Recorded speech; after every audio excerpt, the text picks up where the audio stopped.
United states of south India तो हो गया, लेकिन भाई यूनाइट किस बात पे तुम लोग हो रहे हो?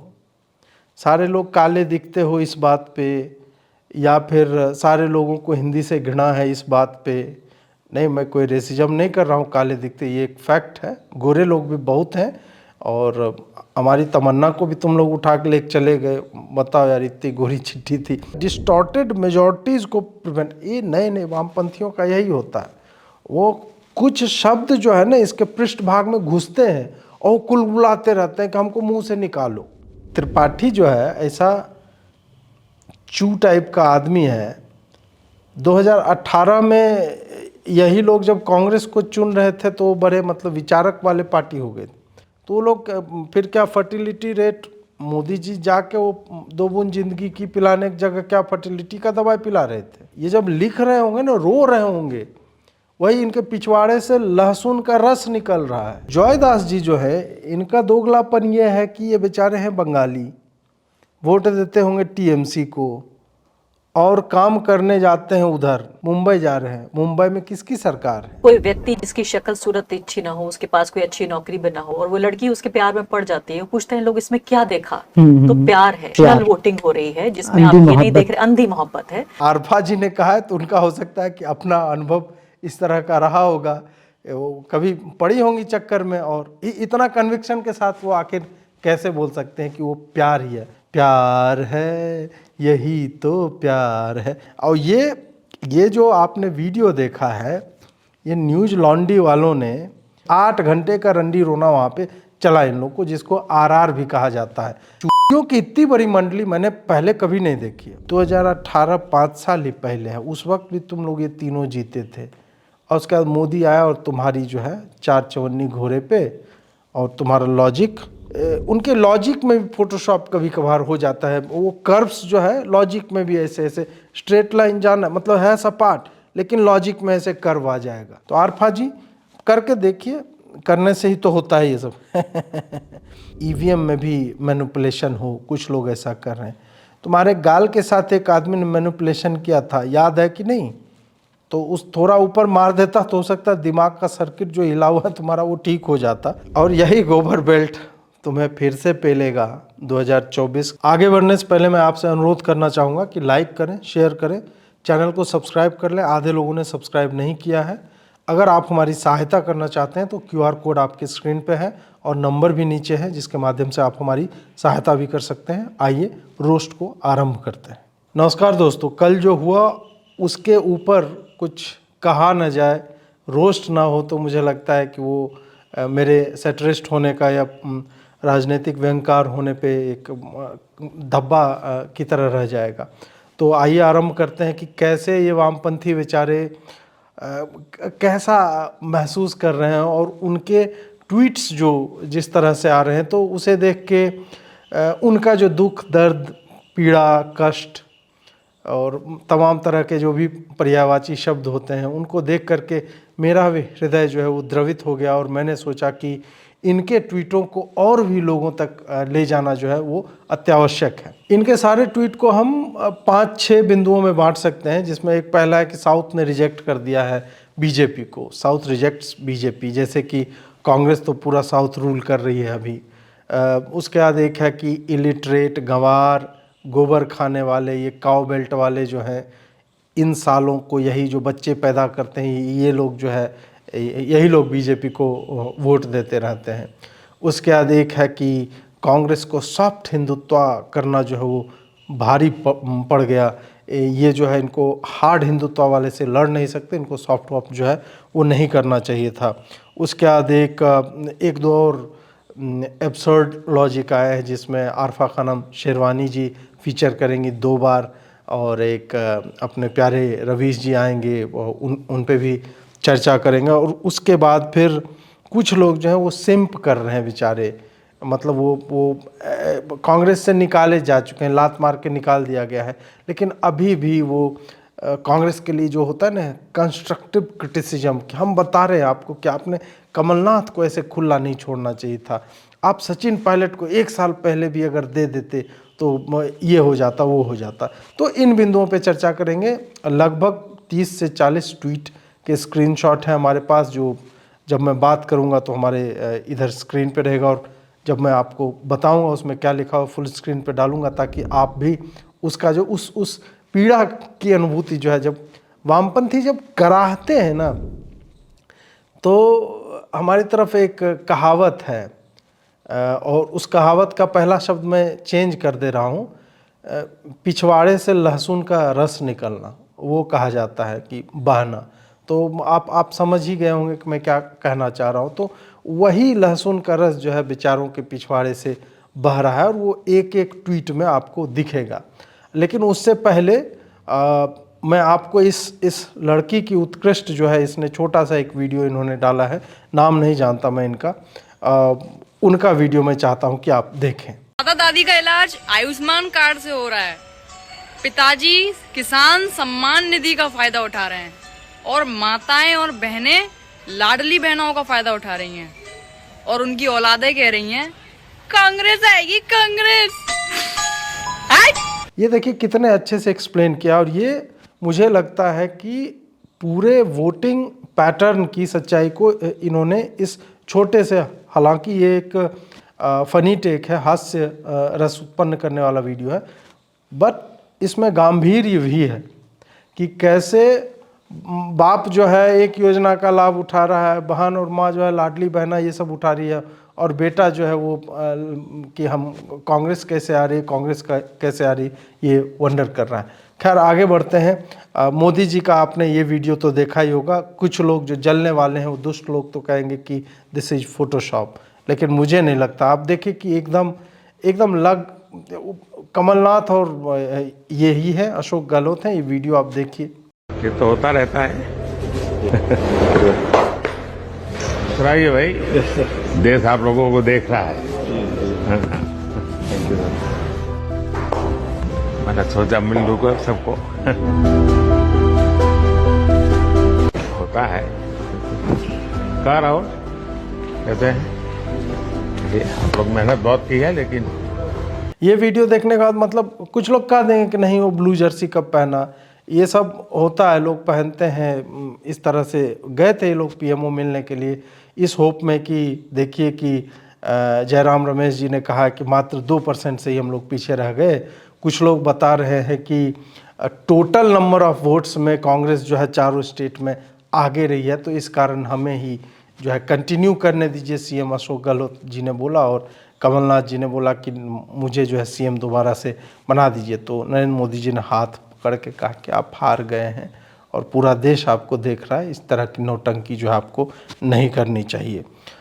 एक जो स्टार कैंपेनर की अगर बात ना हो, बहुत लोग ये फोटो देखा होगा आपने राहुल गांधी का, कि राहुल गांधी जो धान के खेत में धनिया बो रहे हैं। धनिया तो उन्होंने कांग्रेस की बो दी, लेकिन बाद में जब हमने उस पर से फोटोशॉप में ले गए, फिर हमने लेयर्स हटाए हैं, तो हमने पाया कि वो एक्चुअल में वो कमल बो रहे थे।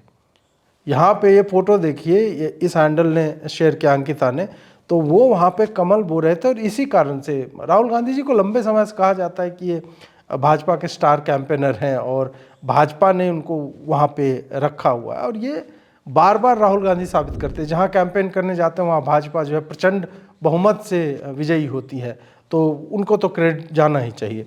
अब हम स्टार्ट करेंगे, पहला जो मूल बिंदु है उससे, द साउथ स्टैंड्स यूनाइटेड, इस पे।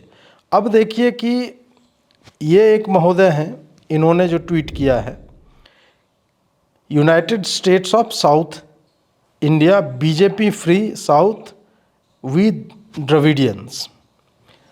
अब ठीक है, United states of south India तो हो गया, लेकिन भाई यूनाइट किस बात पे तुम लोग हो रहे हो? सारे लोग काले दिखते हो इस बात पे, या फिर सारे लोगों को हिंदी से घृणा है इस बात पे? नहीं, मैं कोई रेसिज्म नहीं कर रहा हूँ, काले दिखते, ये एक फैक्ट है। गोरे लोग भी बहुत हैं, और हमारी तमन्ना को भी तुम लोग उठा के लेके चले गए। बताओ यार, इतनी गोरी चिट्ठी थी। खैर जो भी है, तो वो मैं नहीं करना चाहता। फिर किस बात पे? लैंग्वेज तुम लोग का सेम है, मतलब साउथ इंडिया में कौन सी लैंग्वेज बोली जाती है? साउथ इंडियन लैंग्वेज, वो कौन सी भाषा है, कहाँ से आई है? एक तो कृष्णा नदी के पानी को लेके मतलब लड़ मरते हो। अभी तेलंगाना का जिस दिन काउंटिंग चल रही थी उस रात में जाके आंध्र प्रदेश वालों ने जो है कुछ गेट अपने अंदर ले लिया और उसका पानी जो लेके भाग गए। कावेरी जल विवाद जो है अनंत काल से लगता है चलता ही आ रहा है।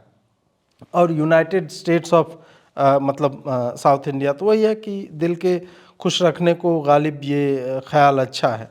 और एक ये है जो आपके स्क्रीन पे है, द साउथ रिजेक्ट्स बीजेपी।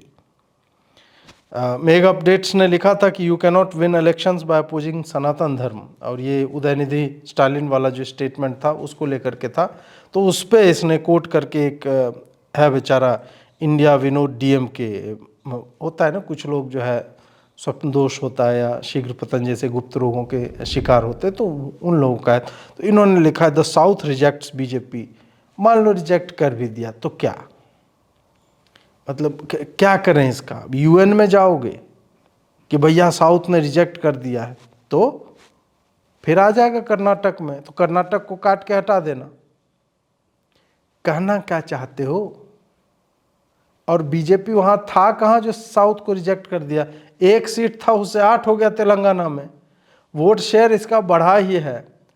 तुम्हारा जो AIM है उससे भी ज़्यादा सीट ले आए, नंबर 3 की पार्टी बन गई। तो साउथ रिजेक्ट्स बीजेपी, तो उसका करना क्या है? तो इस ट्वीट की बनाइए आप बत्ती, और बाकी आपको आगे पता ही है।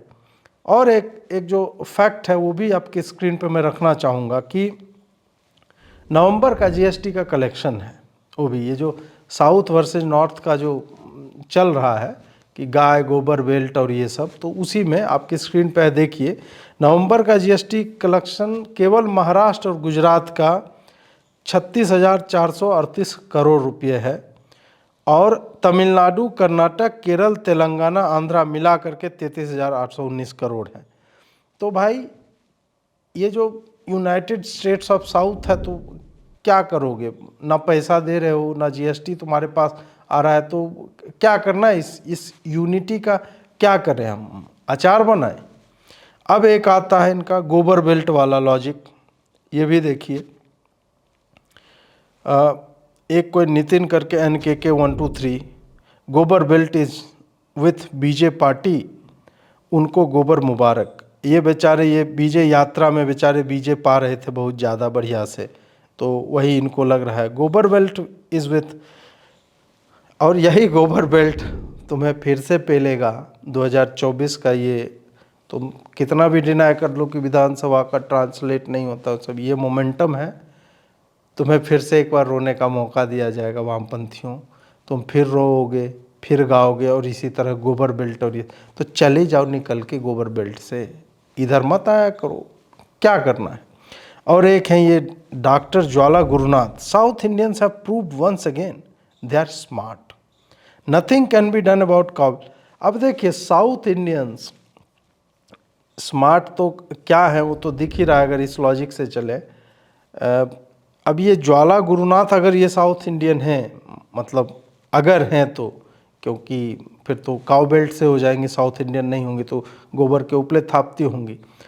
अगर ये हैं तो भी फिर मुझे साउथ इंडियंस के स्मार्टनेस पे, मैं नॉर्थ साउथ ये सब करता नहीं, फिर भी अब ऐसे ऐसे लोग आ जाते हैं तो टिप्पणी जो है करनी पड़ती है। ये कह रही हैं कि उन्होंने प्रूव कर दिया कि वो स्मार्ट हैं। इस ट्वीट से आपने कम से कम प्रूव कर दिया कि आप बकलोल हैं। मैं बकलोल नहीं बोल रहा था, लॉ से एक और शब्द आता है वो बोलना चाह रहा था, लेकिन महिला है तो वो इन पे अप्लाई नहीं होगा, तो वो आप अपने श्रद्धा से लगा लीजिए क्या कहना। जहाँ पे साउथ इंडियंस ने, तेलंगाना में ही खाली चुनाव था, तो वहाँ पे एक सीट थी, 8 को चुन लिया, तो रिजेक्ट कैसे कर दिया बीजेपी को? I don't think that is a very smart analogy. तो इनको जो है वो भी देखना चाहिए। अब ये एक सलिल त्रिपाठी नामक जीव है, इसने इसके कुछ अपने भी ट्वीट हैं और इसने कुछ रीट्वीट भी किए हैं। तो एक रीट्वीट जो है इसका प्रंजॉय गुहा ठकुरता का है, और ये आदमी बहुत ही विवादित व्यक्ति है। अपने आप को कहता तो है पत्रकार, लेकिन इसके ऊपर कई तरह के जांच वाँच भी चल रहे हैं, मतलब ठीक आदमी है नहीं। अब इसने एक ट्वीट किया है कि ये हिंदुत्व की जीत है और उसके कोलिशन पार्टनर्स की, जो कि बिग बिजनेसेस हैं, मतलब बड़े व्यापारियों की, ऑब्वियसली अडानी की तरफ और अडानी वाले ही मामले में इस पे जो है वो चल रहा है जांच। सॉफ्ट हिंदुत्व जो कांग्रेस ने प्रयोग किया वो बुरी तरह से पिट गई। नॉर्थ और साउथ का डिवाइड जो है वो चौड़ा हो गया। कांग्रेस ने गरीबों का वोट नहीं जीता, वो असफल रहे। भीतरघात मतलब भीतर में ही पार्टी में लड़ाई झगड़ा होता रहा और कमज़ोर ऑर्गेनाइजेशन जो है कांग्रेस को बहुत ही बुरी तरह से आहत कर रही है। और भाजपा के कंट्रोल को जो इन्होंने संस्थाओं और मीडिया पे लगाया है उसको काउंटर करने में असफल रही है। ये वहीं पे चला गया फिर सॉफ्ट हिंदुत्व वाले उसमें। अब देखिए जब हारते हैं लोग तो फिर उनको रीजन मिलते नहीं। रीजन इनको पता है, ऐसा नहीं है, रीजन पता है। जो आदमी राहुल गांधी में होप देखता हो उसको मतलब उसको रीजन पता भी होगा तो भी वो मानना नहीं चाहेगा। तो ये नॉर्थ और साउथ का डिवाइड बोल रहे हैं वाइडन होगा, कैसे हो गया वाइडन? प्रिंसिपल अपोजिशन पार्टी है ना भाई। कर्नाटक जैसे बड़े स्टेट में, तेलंगाना में कांग्रेस जो है लौटी है पावर में, लेकिन वही तो है, अगले बार फिर भाजपा हो सकता है आ जाए, भाजपा का वोट शेयर भी बढ़ रहा है। तो तुम ये कैसे कर रहे हो कि वाइडन हो रहा है? ये तो तुम्हारे मन की बातें हैं। इसके बाद फिर इन्होंने वही सॉफ्ट हिंदुत्व वाली बात की है। ये भी सॉफ्ट हिंदुत्व वाली बात लग रहा है इनके व्हाट्सएप ग्रुप में आया है, और इनके व्हाट्सएप ग्रुप का भी एक चैट मैं आपके स्क्रीन पर लगा रहा हूँ, जहाँ पे कुछ लोग हैं, जैसे एक रोहिणी एस करके कोई है, और कौन है आप जानते ही आप। BJP closing lead in Chhattisgarh ये लिख रही हैं। कोई आशुतोष है वो लिखते हैं भूपेश बाघेल पीछे। फिर रोहिणी जी लिखती हैं अगर कांग्रेस तीनों स्टेट हार जाती है तो तब तो ये डिजास्टर हो जाएगा। दीपालिका या दीपल पता नहीं कौन है वो लिख रहे इंडीड। और रवीश कुमार एनडीटीवी लिखते हैं बिल्कुल ख़त्म। तो इनके दुख दर्द पीड़ा की जो है वो सीमा जो है वो नहीं रही। खैर आगे बढ़ते हैं। सलिल त्रिपाठी जी, उनका एक वो देखिए, इन्होंने एक ज्ञान दिया है। ये 3 ट्वीट का इनका श्रृंखला है, स्क्रीन पे रखूँगा। ये बोल रहे हैं कि ये जो आइडिया है ना कि वोटर के वर्डिक्ट की इज्जत होनी चाहिए, सम्मान होना चाहिए, सब फर्जी बात है। इसको जो है इस पे चर्चा होनी चाहिए। अब ठीक है कि सम्मान होना चाहिए, लेकिन इसका मतलब ये नहीं कि वो आलोचना से परे है। जर्मन वोटर देखिए 1933 में गलत थे, मतलब उन्होंने हिटलर को चुना था। ब्रेग्जिट वोटर्स जो है 2016 में गलत थे।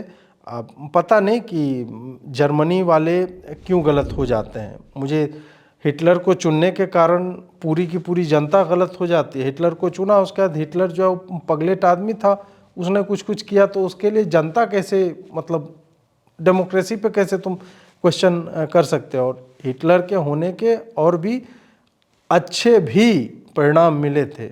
जो जर्मनी में कार की इंडस्ट्री और मैन्युफैक्चरिंग का जिस तरह से विकास हुआ, तो अभी तक जर्मनी उसका खा रहा है, तो इसका भी क्रेडिट उनको देना चाहिए। नरसंहार आप हटा दीजिए, और नरसंहारक तो कई रहे हैं। स्टालिन रहा है, बेल्जियम का राजा था, चर्चिल है, उसको तो नोबेल प्राइज मिल रहा है लिटरेचर का, ये सब का। तो खैर we are not going to get into that. फिर ब्रेग्जिट पे 2016 में, तो तुमको कौन बोल रहा है कि किसने, ऋषि सुनक ने आके बोल दिया कि भाई गलती हो गई ब्रेग्जिट, तो जाओ फिर ठीक कर दो। बोलो कि ब्रेक्सिन कर लो, उसका इन कर लो एग्जिट की जगह। मतलब कोई पूछ रहा नहीं है और बड़बड़ा है। फिर बोल रहे हैं Trumpists were wrong that year, Trump का, जबकि ट्रम्प मुझे लगता है कि यूनाइटेड स्टेट्स के इतिहास में वर्तमान, मतलब अभी वाला जो हम लोगों के कालखंड में, उससे अच्छा प्रेसिडेंट अमेरिका को और वर्ल्ड को वैसा अमेरिकन प्रेसिडेंट नहीं मिल सकता। दोबारा हो सकता है चुन के आए। पीस डील्स करवाई जहां पॉसिबल बिल्कुल नहीं था। नॉर्थ कोरिया को बातचीत के टेबल तक लाना, अपने सैनिकों को वापस बुलाना कि हमारे सैनिक दूसरों का युद्ध क्यों लड़ रहे हैं। वो हम अफ़गानिस्तान जा रहे हैं, सीरिया जा रहे हैं, लीबिया जा रहे हैं, लेबनान जा रहे हैं, इराक जा रहे हैं, ईरान में उंगलीबाजी कर रहे हैं, हर जगह पे हमारे सैनिक क्यों जाके मरेंगे। तो ट्रंप को भी चुनने वाले गलत नहीं थे, बहुत अच्छे थे। बाइडेन को जिसने चुना है उनको जो है अभी पता चल रहा है ना कि आदमी खड़े खड़े सो जा रहा है। जाना साला 5 मीटर है, 17 मीटर आगे बढ़ के देखता है पीछे कोई है ही नहीं। अब राष्ट्रपति आदमी, उसको बताने भी कौन जाएगा कि तुम बकलोली बंद करो भाई, दवाई उवाई लेना चालू करो, ये दिमाग का कुछ। आगे लिख रहे हैं Wilders voters are wrong this year. मतलब सलील त्रिपाठी अपने आप में एक राष्ट्र है। वो बता रहा है कि गेर्ट वाइल्डर्स को जिसने चुना है नीदरलैंड्स में वो गलत है। कहा है, हमको लग रहा है गलत है। उसी तरह अब ये बोल रहे हैं, मतलब बाकी YMMV FPTP प्रोड्यूसेज स्ट्रेंज, या पता नहीं क्या लिखना चाह रहा है। प्रोपोर्शनल रिप्रेजेंटेशंस मतलब आनुपातिक प्रतिनिधित्व जो है परफेक्ट नहीं होता है, लेकिन ये जो है डिस्टॉर्टेड मेजॉरिटीज़ को प्रिवेंट, ये नए नए वामपंथियों का यही होता है। वो कुछ शब्द जो है ना इसके पृष्ठभाग में घुसते हैं और कुलबुलाते रहते हैं कि हमको मुंह से निकालो। तो ये उल्टा डाइजेशन का प्रोसेस जो है ना वो उल्टा हो जाता है वामपंथियों में, सलील त्रिपाठी जैसे लोगों में, कि अब जो है अभी क्या डिस्टॉर्टेड मेजॉरिटीज़ क्या होता है। अंग्रेजी ऑनर्स मैंने भी किया है, लेकिन इस तरह के शब्द जब आते हैं तो मैं भी साला सदमे में चला जाता हूँ कि क्या कर रहे हैं ये भाषा के साथ ये लोग। फिर it does embolden minor fringe parties but keeping them outside parliament is perilous. क्या कहना चाह रहा है? बोल रहा है कि वोट से जो लोगों को चुन रहे हैं ना, उससे ठीक है, कुछ माइनॉरिटी छोटी पार्टियां होती है उनको थोड़ा बल मिलता है, लेकिन इनको पार्लियामेंट से बाहर रखना। पार्लियामेंट से इसका मतलब विधानसभा होगा यहाँ पे। कई बार क्या होता है वामपंथियों को समझ में नहीं आता है, वो कम्यून वाले हैं ना, गांजा फूकते हैं, मस्त रहते हैं, तो उनके लिए विधानसभा लोकसभा सब एक ही हो जाती है। तो कह रहा है कि उनको बाहर नहीं रखना चाहिए।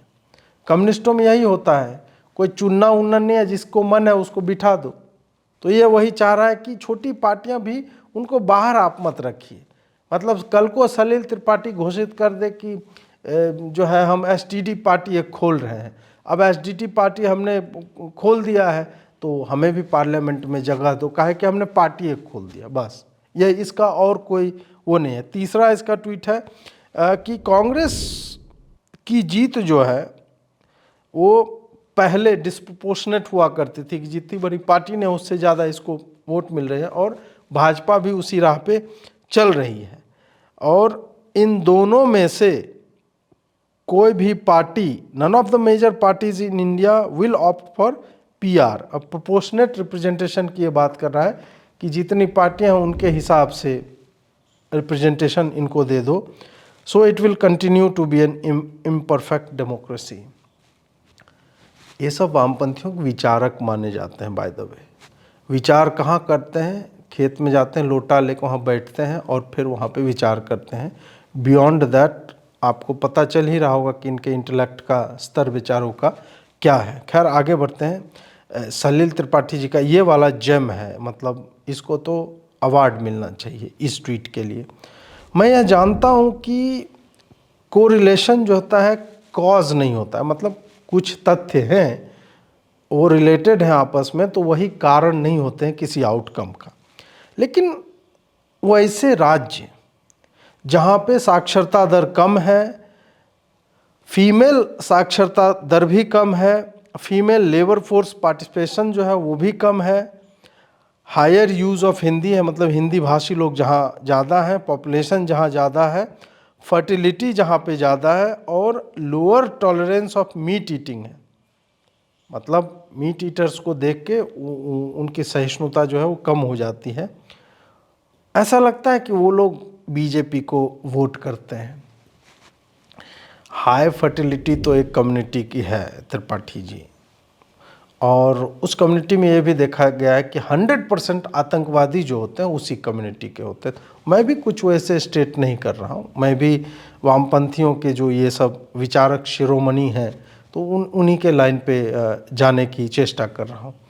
और एक बात है, त्रिपाठी जो है ऐसा चू टाइप का आदमी है। 2018 में यही लोग जब कांग्रेस को चुन रहे थे तो बड़े मतलब विचारक वाले पार्टी हो गए। कांग्रेस को चुना था ना 2018 में, मध्य प्रदेश ने भी, छत्तीसगढ़ ने भी और राजस्थान ने भी। तो उस वक्त क्या हो गया था? और उससे पहले कांग्रेस को तो वोट देने का पूरा प्रथा है पूरे राष्ट्र में। तो वो लोग फिर क्या फर्टिलिटी रेट मोदी जी जाके वो 2 बूंद जिंदगी की पिलाने की जगह क्या फर्टिलिटी का दवाई पिला रहे थे। ये है, मैं खाली ये दिखाना चाह रहा हूँ कि वामपंथियों के विचारक कितने मतलब निर्लज्ज और कितने गिरे हुए नीच टाइप के लोग होते हैं। और ये रो रहे हैं बेचारे, ये जब लिख रहे होंगे ना रो रहे होंगे, वही इनके पिछवाड़े से लहसुन का रस निकल रहा है। अब एक जो है संयुक्ता जी हैं, ये डॉक्टर भी हो गए हैं, पीएचडी भी हो गए हैं, और इनका प्रेम जो है राहुल गांधी के लिए अनन्य है। वैसा प्रेम मुझे नहीं लगता है कि राहुल गांधी को कोलंबिया वाली लड़कियां या थाईलैंड में भी जो जाते हैं, जहाँ भी जाते हैं, तो वहाँ के भी लोग इतना प्रेम तो नहीं करते होंगे। चूँकि ये पीएचडी हैं तो इन्होंने भी एक ओपिनियन लिखा है जो आपके स्क्रीन पे है कि हिंदी में जो है, हिंदी हार्टलैंड जो है मतलब उत्तर भारत मूलतः, कि यहाँ की जनसंख्या जो है बहुत ही अधिक अशिक्षित मतलब निरक्षर है, गरीब है, ग्रामीण है और बहुत ज़्यादा जनसंख्या हो गई। कांग्रेस का मैसेज जो है अभी भी लाइन में अगर 100 लोग खड़े हैं तो 10 के बाद जो है नहीं पहुंच पाता है। और यही है, इलेक्शन रिजल्ट को आप इसी तरह समझ सकते हैं। और दूसरी चीज़ भी एक क्लियर है कि ये आइडियोलॉजी का युद्ध नहीं है, क्योंकि राहुल गांधी जी वैसा चाहते हैं। उसका मैसेज जो है राहुल गांधी जी का, वो इम्पैक्ट क्रिएट नहीं कर पा रहा है। अगर कुछ स्टेट अभी भी कांग्रेस के लिए वोट कर रहे हैं तो ये लोकल लीडर्स के ग्राउंड वर्क और के कारण है, आइडियोलॉजिक कारण नहीं है।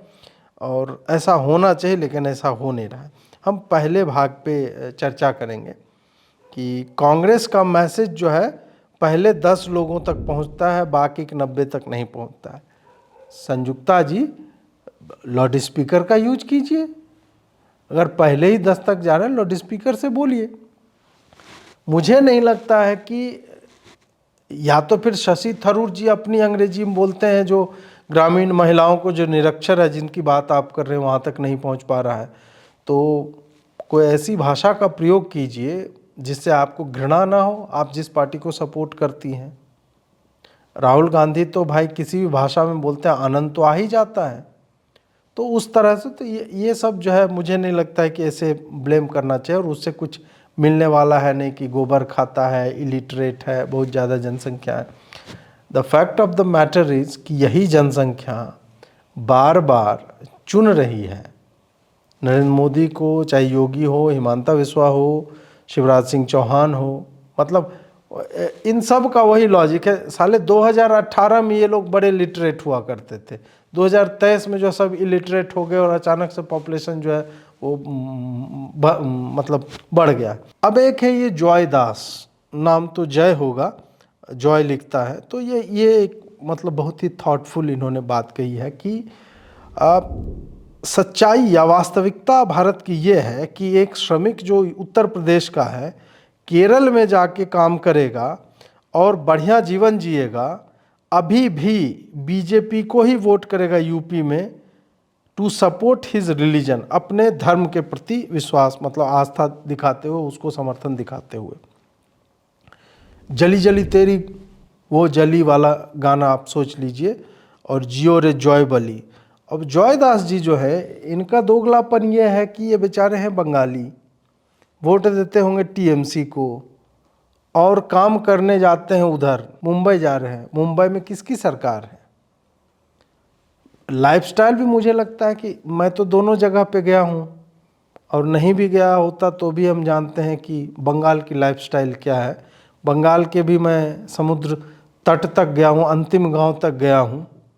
वहाँ लोग पत्तियाँ उबाल कर खाने को विवश थे साइक्लोन अम्फान के बाद। उस पर मैंने ग्राउंड रिपोर्ट किया था। और बेटर लाइफस्टाइल तो मुंबई में आप भी पा रहे हैं, चश्मा उश्मा लगा फ़ोटो खिंचा रहे हो, तो तुम क्यों जा रहे हो? और एक और बात है जो नीचे एक अल्पाका गर्ल है, वो अल्पकन्या, उन्होंने लिखा है कि meanwhile labourer from 100% literate educated God's own Kerala, every 4th Indian in the Gulf is Malayali. तो जब इतना ही लाइफस्टाइल बेटर है तो ये लोग गल्फ क्या करने जा रहे हैं? और मूलतः टॉयलेट साफ करने जैसे काम जो होता है, सब नहीं ऑब्वियसली, केरल वाले जाते हैं और आईसिस भी जाते हैं बगल से, तो वो लोग किसको वोट करते हैं और उनकी साक्षरता का क्या करना है जॉयदास जी, ये थोड़ा बता देते तो ठीक रहता। अब एक आरफा जी का है ये मतलब वीडियो, ये हम एब्सर्ड लॉजिक वाले सेक्शन में डाले हैं। आरफा जी का ये वीडियो जो है देखा जाए। कोई व्यक्ति जिसकी शक्ल सूरत अच्छी ना हो, उसके पास कोई अच्छी नौकरी भी ना हो, और वो लड़की उसके प्यार में पड़ जाती है, वो पूछते हैं लोग इसमें क्या देखा, तो प्यार है। तो यही मैं कहना चाहती हूँ, जिसको अतुल कह रहे थे कि मामा के साथ भावनात्मक रूप से जुड़ गए, मैं कहती हूँ कि भारत में अब चुनाव भावनात्मक चुनाव हो रहे हैं, इमोशनल वोटिंग हो रही है, जिसमें आप ये नहीं देख रहे, अंधी मोहब्बत है। आरफा जी कह रही हैं कि आरफा जी का लॉजिक वैसे संभव है, हम लोग साला सर फीट लेते थे, कमला नगर में घूम रहे हैं, किरोड़ी मॉल कॉलेज में पढ़ते थे, और मतलब वो कहना नहीं चाहिए लेकिन कह देते हैं कि लंगूर के हाथ अंगूर टाइप का सिचुएशन जो है उस तरह का चल रहा है कि लड़का न देखने में अच्छा, न साला बॉडी बिल्ड अच्छा, और कन्या जो है बहुत ही गजब की घुमाई जा रहा है। हम लोग को बहुत पीड़ा होती थी। और आरफा जी ने कहा है तो उनका हो सकता है कि अपना अनुभव इस तरह का रहा होगा, वो कभी पड़ी होंगी चक्कर में, और इतना कन्विक्शन के साथ वो आखिर कैसे बोल सकते हैं कि वो प्यार ही है। पैसा भी तो हो सकता है, ऐसे लौंडे जो है वो हो सकता है कि पैसे वाले हों तो प्यार उतना मैटर ना करता, लेकिन चलिए प्यार मोहब्बत में क्या, मेरा तो विवाह भी हो गया साला, तो उस पर तो उस गली, जिस गली जाना ही नहीं तो उस गली में करना क्या। तो आरफा जी अब ये इमोशनल वोटिंग और मोदी जी को लेकर के प्यार हो गया, और प्यार है यही तो प्यार है, ये गाना। और ये जो आपने वीडियो देखा है, ये न्यूज़ लॉन्ड्री वालों ने 8 घंटे का लाइव, मुझे लगा विधवा विलाप आप कह सकते हैं, लेकिन विधवाओं को लेके मेरा थोड़ा वो है तो मैं उनको गाली नहीं देना चाहता, विधवा विलाप हटा दिए, रंडी रोना जिसको कह सकते हैं, वो कह सकते हैं कि 8 घंटे का रंडी रोना वहाँ पे चला इन लोग को, जिसको आरआर भी कहा जाता है। लेकिन मैं तो खुल के ही कहता हूँ जो कहना होता है, इसी कारण तो आप लोग सब्सक्राइब भी करते हैं, तो यहाँ पे सब्सक्राइब कर लीजिए तो बड़ा अच्छा रहेगा, और वामपंथियों को और भी रंडी रोना रोवाते रहेंगे हम लोग। तो यहाँ पे मंडली एकजुटी थी, और एक आपने सेल्फी देखी होगी अभिनंदन जो भी उसका नाम है, तो उसने ऐसे करके सेल्फी लिया। क्योंकि इतनी बड़ी मंडली मैंने पहले कभी नहीं देखी, और मैं उस कुत्ते को चूतिया नहीं बोल रहा हूँ बाय द वे, तो कुत्ता जो वो बेचारा आ गया होगा भटकते हुए कि उसने भी इतने एक साथ नहीं देखे होंगे, संभव है। तो वहाँ पे जो भी 8 घंटे विशुद्ध मतलब विलाप चला, कोई भी कुछ भी बोले जा रहा है इस टाइप का वहाँ पे था। तो उसी में इन्होंने भी कुछ भी बोलना था तो कुछ भी बोल गया। और आरफा जी की मैं बहुत इज्जत करता हूँ। हाल ही में उन्होंने एक ट्वीट किया था तो उस पर मैंने एक पूरी गज़ल ही लिख दी थी, इन्होंने शेयर किया था आरफा जी ने। तो मुझे लगा कि मेरे भी अंदर एक कवि तो सबके अंदर होता है, और आजकल तो इंटर मार ज़माने में तो कोई भी कवि हो जाता है, लाइन लिखो ठक ठक ठक मार दो तो कवि। और दोस्त लोग कहते हैं सर आपको तो रेखता में पढ़ना चाहिए, सर आप तो ओपन माइक में जाइए, तो उसी पे है। उन्होंने सभी का खून शामिल है यहाँ की मिट्टी में, किसी के बाप का हिंदुस्तान थोड़े ही है टाइप का एक लिखा था। तो मैंने भी चंद अशार लिखे, शेर का प्लूरल अशार होता है, इतना तो मैं भी उर्दू जानता ही हूँ। इन सभी का खून शामिल है इनकी टट्टी में, किसी एक के बाप की गान थोड़े ही है। गान से आप समझ ही गए होंगे, मैं बार बार रिपीट नहीं करूँगा, वीडियो बहुत लंबा हो जाएगा इस कारण से। भारत तोड़ने के लिए 47 से लगे पड़े हैं, खूनी बवासीर है, रंग का निशान थोड़ी ही है। खाते यहाँ गाते पाकिस्तान, बजाते फ़िलिस्तीन का, केवल इनका भाई इनकी जान थोड़ी ही है। सेकुलरिज्म के कीड़े को अब हम पहचान गए हैं, स्प्रे रखते हैं, दीमक से ढहने वाला मकान थोड़े ही है। लड़ते रहे मरते रहे, दिनेश से दानिश न हुए, तलवार देखकर सलवार पहनने वाला ईमान थोड़े ही है। और अगर ये दाद आप तक मतलब ये पहुंच रहा है आप तक, तो इन नंबरों के माध्यम से आप अपनी सहयोग भी अपना हमें दिखा सकते हैं। खैर आगे बढ़ते हैं, और एक एब्सर्ड लॉजिक में हमारे प्रिय जो हैं, एक प्रिय नहीं प्रिय तो कहना अति प्रिय है रवीश जी, उन्होंने एक कल जो है वीडियो बनाया। और अब वही है ना कि जो आदमी पत्रकार है उसको लगता है कि यार सब तो कह रहे हैं कि मध्य प्रदेश हार गया, सॉफ्ट हिंदुत्व, गोबर बेल्ट फंड। मैं साला क्या नया बोलूं, मैं तो रवीश कुमार हूं। तो मैं कूड़ा कुमार होने का, तो कूड़ा से कुछ जो बीनते हैं ना, तो कुछ लॉजिक बीन के लाया। और उन्होंने थंबनेल जो डाला, शिवराज ने मोदी को हराया और कमलनाथ ने राहुल को। ये दिखा रहे हैं कि नहीं, शिवराज सिंह की चल नहीं रहे थे, उसको दरकिनार किया जा रहा था, उसको मोदी जो है बिल्कुल सपोर्ट नहीं कर रहा था। और यहाँ मोदी सपोर्ट नहीं कर रहा था, अश्विनी वैष्णव को भेज दिया ऐसे इंचार्ज बना के, और ऐसे 163 सीट आ गई। रवीश जी थोड़ा सा मतलब ठीक है, कई बार होता है कि जब आप न्यूज इन्वायरमेंट में काम करते तो वहाँ संपादक आएगा, कोई यार नया एंगल निकालो, ये तो सब बोल रहे हैं। तो मुझे लगता है कि रवीश जी उसी में जो है फंस गए। और रवीश जी के हरे बाल आप अवश्य ही देखिएगा उस वीडियो में, अगर आपको मिलेगा तो। अब एक ये है, ये आपके स्क्रीन पे, फुल स्क्रीन पे मैं डाल रहा हूँ। गौरव भाटिया जी ने लिखा है, ईश्वर इनके दुख का क्या, एक फ्रेम में इतना गम पहले कभी नहीं देखा। और ये फ्रेम जो है हमारे गोतिया भाई हैं अजीत अंजुम जी, जो ए मीडिया चलाते हैं, उनका पूरा एकदम फोटो। और इसमें सबका चेहरा बहुत ही ज़्यादा उतरा हुआ है। मैं जूम करके एक एक चेहरा दिखाइएगा। अजीत अंजुम जी तो लग रहा है मुंह पे कड़वा तेल लगा के आए हैं और बहुत दुखी हैं। योगेंद्र यादव जी का भी दुख के, उनकी भी सीमा नहीं, एक आदमी तो मुंह ही पकड़ के बैठा हुआ है। बहुत मतलब 6 के 6 आदमी जो है बेचारे बहुत ही ज़्यादा दुख में है। अब एक ये महोदय हैं जो, ये भी एब्सर्ड लॉजिक में ही है कि ईवीएम से फिर एक बार लोकतंत्र शर्मसार हुआ। अरे यार, इसको थोड़ा अलग तरह से कर देते कि ईवीएम से फिर एक बार लोकतंत्र हुआ शर्मसार, तो ये एक कविता भी हो सकती थी। तो लेकिन फिर नीचे देखता हूँ कि राहुल प्रियंका गांधी सेना से हैं ये लोग, तो इनका सब दूध भात है, सब माफ है इनका। एक और इनका लोकतंत्र की हत्या बंद करो, ईवीएम को बैन करो, ये भी जो है मेल नहीं खाया।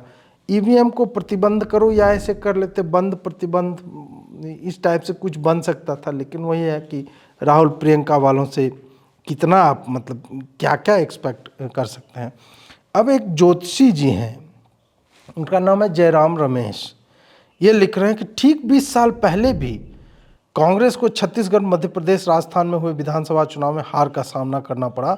उस वक्त सिर्फ हमें दिल्ली में जीत मिली, लेकिन कुछ ही महीनों में जोरदार ढंग से वापसी करते हुए कांग्रेस लोकसभा चुनाव। मतलब ये कह रहे हैं कि 20 साल पहले भी ऐसा हुआ था और फिर हम लोग जो है लोकसभा जीत गए थे।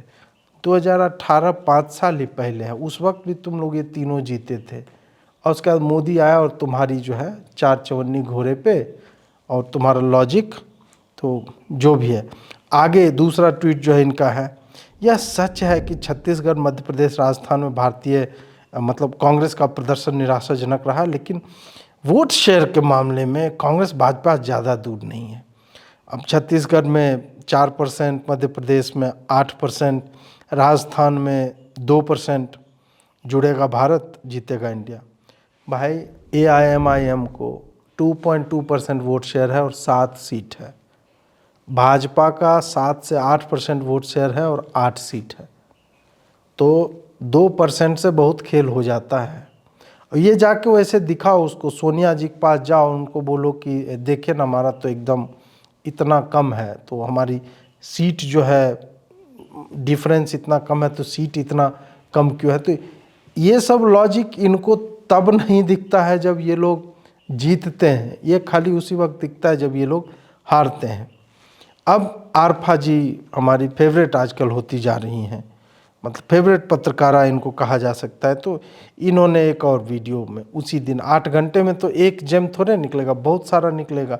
हालांकि उस 8 घंटे की तो एनालिसिस होनी चाहिए। मुझे लगता है कि कुछ रोस्टर्स जो हैं वो आप 8 घंटे का देखें, आप बहुत मटेरियल उसमें मिल जाएगा। तो यहाँ पे ये कह रही हैं आरफा जी, जो वो चला ही देता हूँ, सुन लीजिए। तो जब आप मध्य प्रदेश जा रहे थे, तो ये जो सॉफ्ट हिंदुत्व की लगातार राजनीति है, जाहिर है हम में से यहाँ कोई भी इस बात से सहमत नहीं हो सकता, लेकिन एक सोच ये भी है कि हिंदुत्व का दबाव भारत की राजनीति पर इतना है कि आप एक आदर्शवादी, एक आइडियलिस्टिक पॉलिटिक्स नहीं कर सकते और थोड़ा सा इधर भी खुश करना पड़ेगा। एक बार चुनाव जीत लेते हैं तो सेक्युलर पॉलिटिक्स करेंगे। तो अब कह रहे हैं कि पहले हिंदुत्व के नाम पे इलेक्शन जीत लिया जाए और उसके बाद हम लोग सेकुलर हो जाएंगे। आरफा जी का दीवाना मैं मतलब लॉजिक का इसलिए भी हो जाता हूँ। एक तो फोटोशॉप बढ़िया करती हैं वो, और दूसरा ये भी है कि उनके लॉजिक में भी फोटोशॉप कभी कभार हो जाता है। वो कर्व्स जो है लॉजिक में भी ऐसे ऐसे स्ट्रेट लाइन जाना मतलब है सपाट, लेकिन लॉजिक में ऐसे कर्व आ जाएगा, तो उस तरह का होता है। एक लॉजिक इन्होंने ऐसे ही दिया था कि आई वॉन्ट टू रीटरेट, हम अपनी स्ट्रैटेजी बदल रहे हैं, हम आइडियोलॉजी से कंप्रोमाइज नहीं कर रहे थे। यहाँ पे भी यही है, ये धूर्त लोगों का लक्षण होता है। ये बोल रहे हैं सीधे सीधे कि जनता को ठग लो, जनता को दिखाओ कि हम हिंदुत्व वाले हैं और बाद में कौन तो सेकुलर हैं, तो ऐसा कर सकते हैं क्या? तो आरफा जी करके देखिए, करने से ही तो होता है ये सब। अब ये देखिए प्रशांत भूषण जी ये बेचारे बता रहे हैं कि मतलब हो सकता है कि ईवीएम में भी मैनिपुलेशन हो, कुछ लोग ऐसा कर रहे हैं। तुम्हारे गाल के साथ एक आदमी ने मैनिपुलेशन किया था, याद है कि नहीं? तो उस थोड़ा ऊपर मार देता तो हो सकता है दिमाग का सर्किट जो हिला हुआ है तुम्हारा वो ठीक हो जाता, तो पूरे देश के लिए ठीक रहता। खैर जो भी आगे इन्होंने बताया है वो कोई काम का चीज़ नहीं, ये भी सॉफ्ट हिंदुत्व और हार्ड हिंदुत्व ये सब कर रहे हैं। एक सिंप आदमी संजय झा, वो देखिए कि मैंने तब भी कहा था और अब भी कह रहा हूँ कि एक टेरिबल मिस्टेक था कि सचिन पायलट को कम से कम 1 साल पहले तो बना देना चाहिए था। केवल 2% का वोट शेयर है, सचिन अगर रहता तो कांग्रेस जो जीत जाती। कोई नहीं पूछ रहा है कांग्रेस में, लेकिन ये बेचारे लगे हुए हैं कि हमको कोई थोड़ा पूछ लो रे, थोड़ा पूछ लो रे। अब कुछ पत्रकार लोग हैं उनका भी मतलब, एक कोई प्रज्ञा मिश्रा जी हैं, मुझे लगता है कि ये हाल ही में कोटा में लैंड की थी कोटा में, और स्ट्रीट पे लाइट भी नहीं है सड़क पे, कार के हेडलाइट से फोटो इसने लिया अपना, और वो बोल रहे हैं कि गजब मतलब विकास की साला क्या नहीं बह गई वहाँ पे। जो भी इनके कुछ जो थंबनेल है किसी भाई ने जमा किए, 1 2 3 4 5 6 7 8 10 थंबनेल, 10 पढ़िए, खाली पढ़ के मैं छोड़ दूंगा, बाकी कुछ करने लायक। भयंकर गुस्से में वोट कर रहे हैं वोटर। बीजेपी कार्यकर्ता बोला कांग्रेस जीत रही है, 5 में से 4 राज्य हारता दे, प्रचार मंत्री विदेश निकल लिए। उस वक्त क्लाइमेट वाला समिट था और उसमें मोदी जी गए दुबई, तो ये बोले कि 5 में 4 राज्य हारता देख दुबई। एग्जिट पोल में कांग्रेस की जीत और मोदी की हार का पूरा विश्लेषण। भाई साहब एग्जिट पोल का हार से बौखला, जो भी है ये मोदी की नाव डूब रही है, बलि का बकरा बने 7 सांसद, वोट डालने निकले नहीं लोग, बीजेपी के लिए बुरी खबर, बिना लड़े ही मध्य प्रदेश का चुनाव हार गई बीजेपी। अरे यार, खैर जो ऐसे लोग भी वैसे पत्रकार हैं और ठीक ठाक लोग इनको देखते हैं। क्यों देखते हैं अब मुझे समझ में आ रहा है धीरे धीरे। अब एक ये हैं, ये जुबैर के ये चेले हैं, प्रियंक खड़गे नाम है इनका, सलामी देते हैं उनको कि हाँ अंडा चाहिए मिड डे मील में, यस चीफ विल डू। तो ये जो है बेचारे लिख रहे हैं, Godi media is flashing BJP president, JP Nadda ji की फोटो लगाए हुए थे मीडिया वाले सब, मोदी का फोटो यूज नहीं कर रहे थे। तो इसका कहना है कि ये इसलिए हो रहा है क्योंकि कल जो है, मतलब कल की बात कर रही थी, ये परसों का ट्वीट है कि बीजेपी सारे चुनाव हार रही है, और नीचे में देखिए क्या लिखता है, एलिमेंट्री माय डियर वाटसन। जो लोग नहीं समझते हैं ये लास्ट वाला लाइन, ये बीबीसी पे एक वो आता था जो जासूस ने, शर्लॉक होम्स, तो उसके ऊपर, तो उसी में शर्लॉक जो है यूज करता था वाटसन के लिए। एलिमेंट्री मतलब एकदम जो आधारभूत चीज़ें हैं उसको समझो वाटसन, ये तो उस तरह से एक्सप्रेस। तो यहाँ पे लिख के सोच रहा है कि मैंने कुछ गजब की बात कह दी, ये और किसी को नहीं दिखा होगा कि नड्डा का फोटो लगा रहे हैं, इसका कारण है बीजेपी हार रही है। और बीजेपी तो आप जानते हैं तीनों स्टेट जो है हार ही गई। Elementary doctor Watson. एक ये मित्र जो हैं भाई साहब, अशोक गहलोत अब कभी सीएम नहीं बन पाएंगे, उन्हें जाते जाते राजस्थान उच्च न्यायालय के परिसर में लगी दुष्ट मनु की मूर्ति तुड़वा देनी चाहिए, इस बात का अफसोस रहेगा, ये काम अशोक गहलोत ही कर सकते। अब प्रियांशु जी फोटो आप देखेंगे तो ये आदमी लगता है गुप्त रोग का शिकार है, और वो गुप्त रोग इसके दिमाग में हो गया है। कुछ लोग को होता है they get nuts for brains, इस टाइप के लोग हैं, या नट्स सैक में ही इनके ब्रेन्स होते हैं, तो उसी हिसाब से बेचारे सोचते हैं। ये जो है ये अलग लेवल है, मतलब साला दुनिया बात कर रहा है कैसे भाजपा जीत गया, सॉफ्ट हिंदुत्व गोबर, ये नहीं साला मनुक मूर्ति काहे नहीं तोड़ दिया। उसके बाप का जैसे था वहाँ पे कि अशोक गहलोत जाता हथौड़ी लेके वो तोड़ देता उसके मूर्ति को। तो है ऐसे भी लोग, मतलब गजब गजब के लोग आते हैं। अब एक देखिए ये भी जो है देखने लायक है, ये हरमीत कौर के हैं। ये कौन है? सोशल एक्टिविस्ट कांग्रेस वुमेन है, believes in Gandhian and Nehruvian ideology. और गांधी और नेहरू की आइडियोलॉजी तो हम सब जानते हैं क्या थी। ओहो, एडविना की याद आ गई मुझे। खैर, तो अब बोल रहे हैं कि अब देखो, अब कोई भी अडानी को ट्राइबल लैंड ऑफ छत्तीसगढ़, मतलब आदिवासी की ज़मीन हड़पने से नहीं रोक सकता और उसको कोल माइंस में कन्वर्ट कर देगा अडानी। ये बोल रही हैं, ये लोगों की हार है। छत्तीसगढ़ के लोगों, तुम्हें बधाई हो। कांग्रेसी हैं तो दिमाग का स्तर क्या होगा वो तो आप समझते हो, इस ट्वीट से भी पता चल ही रहा है। अडानी जब तक राजस्थान में था तो वहाँ कुछ नहीं कर रहा था, अब जो है वो कोयला निकाल लेगा। मतलब आदिवासियों की ज़मीन, इतना एनजीओ है, इतने एनजीटी मतलब नेशनल ग्रीन ट्राइब्यूनल है, वामपंथियों की पूरी सेना है, जिन लोगों ने उस पूरे क्षेत्र का विकास होने नहीं दिया। और मध्य प्रदेश छत्तीसगढ़ दोनों में ही आदिवासियों का जो बेल्ट है ओवरवेलमिंगली अभी तक कांग्रेस को सपोर्ट करती आ रही थी, और उन्होंने उसे क्या दिया? नक्सलवाद दिया, स्कूलें नहीं दी, सड़क नहीं दी, मोबाइल फ़ोन के टावर्स नहीं दिए। उनका जीवन साला गर्त में कि मिट्टी के घरों में तुम लोग रहो। और भाजपा आती है, सत्ता में नहीं थी तब भी छत्तीसगढ़ के एक अभी विधायक बने ओपी चौधरी, वो आदमी लगातार वहाँ के ट्राइबल्स के लिए स्कूल खोल रहा है, बच्चों को काउंसलिंग दे रहा है, लड़कियों की शिक्षा पे बात कर रहा है। तो लोग देंगे नहीं उसको वोट। कब तक ये मूर्ख बनाते रहोगे कि अडानी आके कोयला की खान वहाँ पे बना लेगा? अरे कोयला वहाँ पे होगा, देश को आवश्यकता होगी। तो आज तक क्या कोयले किसके घर से निकाले जाते थे? ब्राह्मणों के घर में कोयला होता था क्या? कोयला हमेशा इन्हीं सब पॉकेट्स में मिलता ही है। झारखंड तो पूरा आदिवासियों का इलाका है और वर्ल्ड का रिचेस्ट मिनरल स्टेट टाइप में आता है वो। तो वहाँ पे तो सबने राज किया है। अडानी निकाल लेगा कोयला, अपने मन से निकाल लेगा कोयला। ऐसे ऐसे लोग हैं, तभी मुझे लगता है कि ठीक है, फिर जीत तो रहे ही लोग। और ये अंतिम वाला है जिसमें कंसोलेशन के लिए आम आदमी पार्टी की भी बात करना जो है अत्यावश्यक हो जाता है। कंचन गुप्ता जी का एक ट्वीट है, तो वो भी जाके आप पढ़िएगा।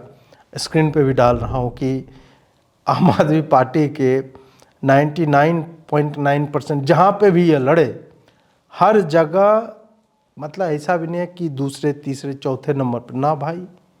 ये लोग भारत की जीडीपी में बहुत ज़्यादा, एक पार्टी के तौर पर मुझे नहीं लगता कि और किसी भी पार्टी ने भारत की जीडीपी में इतना योगदान दिया होगा। हर बार ये लोग चुनाव लड़ते हैं, डिपॉजिट जो है वो सरकार को दे देते हैं कि इलेक्शन कमीशन तुम ही डिपॉजिट रखो यार, हम लोग ऐसा थोड़े खाली दिल्ली और पंजाब में सरकार बनाएंगे, बाकी जगह जहाँ नहीं है वहाँ से भी तुम्हें हम टैक्स देते रहेंगे। तो ये उनका योगदान है। तो एक है बेचारी आपकी सपोर्टर है मुझे लगता है, अभिनंदिता दयाल माथुर। अब आप लोगों को समझ में आ गया कि मोदी क्यों केजरीवाल से ऑब्सेस्ड है और पूरा अपना बल का प्रयोग कर रहा है आम आदमी पार्टी को क्रश करने के लिए, क्योंकि वो जानते हैं कि फ्यूचर जो भविष्य वो आम आदमी पार्टी के साथ है, मतलब इट बिलोंग्स टू आम आदमी। इसके नीचे हमारे मित्र शशांक शेखर झा हैं, उन्होंने लिखा है, एक शेयर किया screenshot, Aam Aadmi Party loses all seats in poll. जितने सीट पे कंटेस्ट कर रही थी सब, और नोटा से भी, मतलब नन ऑफ द एबव, जिन लोगों को किसी में इंटरेस्ट नहीं था उससे भी कम वोट जो है आम आदमी पार्टी को मिले हैं। तो ऑब्वियस सी बात है कि फ्यूचर तो बिल्कुल आम आदमी पार्टी के हाथों में, लेकिन किस तरह का फ्यूचर ये नहीं बता पा रही हैं आप। आपका फ्यूचर वही है तिहाड़ जेल, और हो सकता है 1-2 सप्ताह में हमें वो समाचार मिल जाए कि दिल्ली की कैबिनेट मीटिंग जो है तिहाड़ जेल से आरंभ हो रही है। तो ये कुछ वैसे ट्वीट थे जो मुझे लगा कि आप लोगों तक पहुंचने चाहिए। आपको यह वीडियो कैसा लगा हमें कमेंट में अवश्य बताएं। आपके सामने भी ऐसे कुछ विचित्र ट्वीट या मीम्स ये सब आए होंगे तो कमेंट में लिखें, मेरे ट्विटर हैंडल के माध्यम से या इंस्टा पे भी आप जा कर के ये सारा शेयर कर सकते हैं। लाइक करें, शेयर करें, सब्सक्राइब करें चैनल को, और हमारा सहयोग करना चाहते हैं आपकी स्क्रीन पे QR कोड है, उसके माध्यम से कर सकते हैं। जुड़ने के लिए बहुत बहुत आभार। नमस्कार।